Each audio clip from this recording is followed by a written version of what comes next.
Hello guys, welcome to my channel Bithika sum kitchen. আমার আজকের recipe chocolate brownie. তো chocolate brownie করতে কী কী উপকরণ আমি নিয়েছি তোমাদের দেখাচ্ছি। এখানে আমি 1 কাপ ময়দা নিয়েছি এবং মিডিয়াম সাইজের একটা কাপ আমি নিয়েছি এখানে কোকো পাউডার। এখানে আমি নিয়েছি ব্রাউন সুগার, আমি গুঁড়ো করে নিয়েছি মিক্সিতে। নিয়েছি একটা ডায়েরি মিল্ক, এই সাইজের একটা নিয়েছি। তোমরা তোমাদের পরিমাণ হিসেবে নেবে। নিয়েছি এখানে কিছু কাজু বাদাম, এটাকে আমি চপ করে দেবো। নিয়েছি এখানে 3টে বাটার, আমার বড় বাটার নেই যেহেতু আমি 3টে বাটার নিয়েছি। নিয়েছি এখানে 2টো ডিম। এখানে নিয়েছি আমি বেকিং পাউডার, বেকিং সোডা লাগবে না, এটা বেকিং পাউডার। এখানে একটা আমি বোল নিয়েছি 2 চামচ। আর নিয়েছি এখানে হ্যান্ড বিটার, আমার হ্যান্ড বিটার লাগবে। এবার আমি সবার প্রথমে ময়দাটা ছেঁকে নেব। সর্বপ্রথম আমি একটা ছাঁকনি নিয়েছি, ছাঁকনির মধ্যে আমি ময়দাটা দেবো, একটু ছেঁকে নেবো। এটা কোকো পাউডারটা আমি দিয়ে দেবো এর সাথে। আমি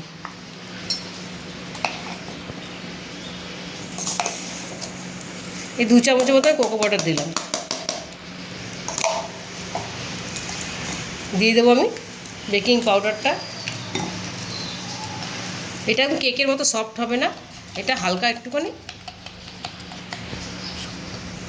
দিয়ে দিলাম এতটা মতো।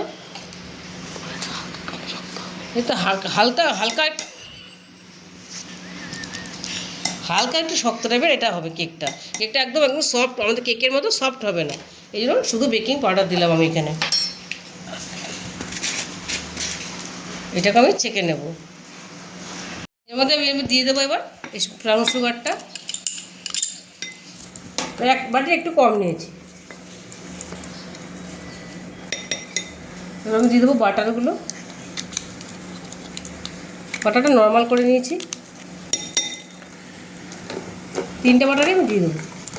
আমি দিয়ে দেবো 1 চিমটি লবণ। এবার দিয়ে দেবো আমি ডিমটা, 2টো ডিম আমি দিয়ে দিলাম। এবার এটা একটু মিলিয়ে নেবো আমি,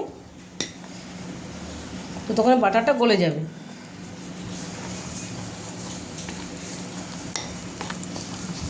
এবার আমি এটাকে বিট করে নেবো বিটার দিয়ে।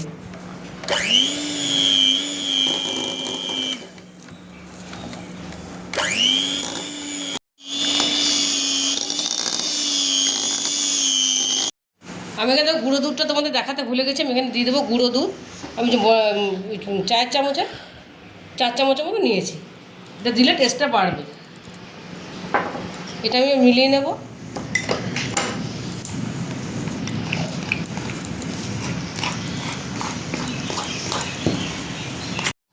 এবার আমি এটা একবার বিট করে নেব। যেহেতু আমি দুধটা দিয়েছি, তোমরা যেমন মিষ্টি খাও সেমনই দেবে, আমি একটু কমই দিয়েছি। সেটা আমার হয়ে গেছে, এটা খুব সুন্দর হয়ে গেছে, এটা বিট হয়ে গেছে সুন্দর। এবার আমি একটা কেক মোল্ড নিয়েছি আমি, আর 2টো পেপার আমি কেটে নিয়েছি লম্বা লম্বা করে।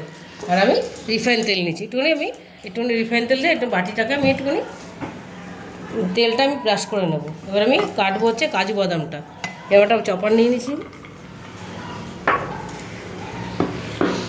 একটু কেটে নেবো। এটা বাদামটা আমি সুন্দর চপ করে নিয়েছি, এগুলো একটুখানি ভেঙে পাতলা করে নেবো, খুলে খুলে দেবো এগুলো। আর আমি ওই ক্যাডবেরিটাও আমি সুন্দর করে একটু কেটে কুচিয়ে নেবো। এটা খুলে নিয়েছি ক্যাডবেরিটা। আমি এগুলো ছোটো ছোটো টুকরো করে কেটে নেবো, খুব ছোটো করবো না, খেতে ভালো লাগবে, দেখতেও সুন্দর লাগবে এই চকলেটটা দিলে।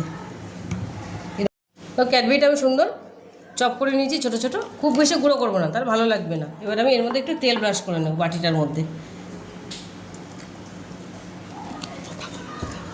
এটা ব্রাশ করে নিলাম আমি সুন্দর করে, তাহলে খুব সহজে এটা উঠে আসবে। স্প্যাচুলা দিয়ে আমি একটু করে ব্রাশ করে নিলাম। এবার আমি পেপারগুলো দিয়ে দেবো। তোমরা বাটার পেপার থাকলে দেবে, এটা আমি এরকম দেবো। আর এটা এই পাশ দিয়ে দেবো, সুন্দর, তাহলে খুব সহজে উঠে আসবে। এবার আমি এটা ব্যাটারটার মধ্যে আমি কিছু কাজু আর কিছু ক্যাডবেরি মিশিয়ে দেবো। কিছুটা ক্যাডবেরি দিলাম, কিছুটা কাজু দিয়ে দিলাম, আর বাদবাকিটা এগুলো আমি ওপরে গার্নিশিং করবো। গার্নিশিং করতে আমি কেকের মধ্যেই দেবো, ওপরে উপরে। এই ব্যাটারটা এরকম হবে, কেকের মতো এরকম ইয়ে হবে না, পাতলা হবে না, এটা একটু না এরকম টাইট টাইট হবে। তাহলে খুব সুন্দর ব্রাউনিটা খুব সুন্দর হবে, খেতেও খুব ভালো লাগবে। এবার এটা আমি ঢেলে দিলাম এর মধ্যে, কেকটার মধ্যে আমি ঢেলে দিলাম। কেকের জন্য আমি একটা কড়াই বসিয়ে দিয়েছিলাম, এর মধ্যে আমি নুন দিয়ে দিয়েছি। এবার আমি একটা স্ট্যান্ড দিয়ে দেবো, এই স্ট্যান্ডটা আমি বসিয়ে দিলাম। বসিয়ে কেকটা যে আমি ঢেলে রেখেছিলাম, কেকের ব্যাটারটা, এটা আমি একটু ট্যাপ করে নিয়েছি। এবার এটা আমি দিয়ে দেবো এর মধ্যে। এটা এবার ঢাকনাটা দিয়ে ঢেকে দেবো আমি 30 মিনিট। দেখুন ঢাকার পরে আমি একবার দেখে নেব যে হয়েছে কিনা। এবার ঢেকে দিলাম। মোটামুটি 10 মিনিট হয়েছে। এবার আমি এই ক্যাডবেরিটা বাদামটা ওপর দিয়ে ছড়িয়ে দেবো। এটা দিলে ওপরে খেতে খুব সুন্দর লাগে, দেখতেও ভীষণই ভালো লাগে। এটা অপশনাল, না দিলেও চলবে, কিন্তু দিলে খেতে খুবই ভালো লাগে। এটা বসে চলে গেল, ব্যাস আমি আর দেবো না।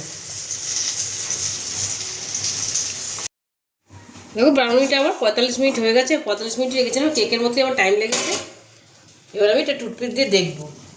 দেখো টুথপিকে আমার কোনো লেগে আসেনি, তেমন এটা আমার পুরোপুরি ব্রাউনিটা রেডি হয়ে গেছে। এবার এটা আমি নামিয়ে 10 মিনিটের মতো ঠান্ডা করে নেওয়া, খুব সহজে এটা উঠে আসবে। দেখো মাঝখানে এটা আমি কেটে নিয়েছি। এবার আমি একটু পিস করে তোমাদের দেখাবো ভেতরটা কেমন হয়েছে। এই ব্রাউনিটা এগলেসটা করে তোমরা ডিম ছাড়াও এই ব্রাউনিটা সুন্দর। আমি ডিম ছাড়াও করেছি, কিন্তু খুব সুন্দর হয়। একটু বড় বড়ই পিস করলাম, দেখো কী সুন্দর হয়েছে, কী দারুণ হয়েছে দেখতে। তোমরা বাড়িতে অবশ্যই এটা ট্রাই করবে। যদি রেসিপিটা তোমাদের ভালো লেগে থাকে তাহলে আমাকে লাইক, শেয়ার আর সাবস্ক্রাইব করতে ভুলবে না। টাটা।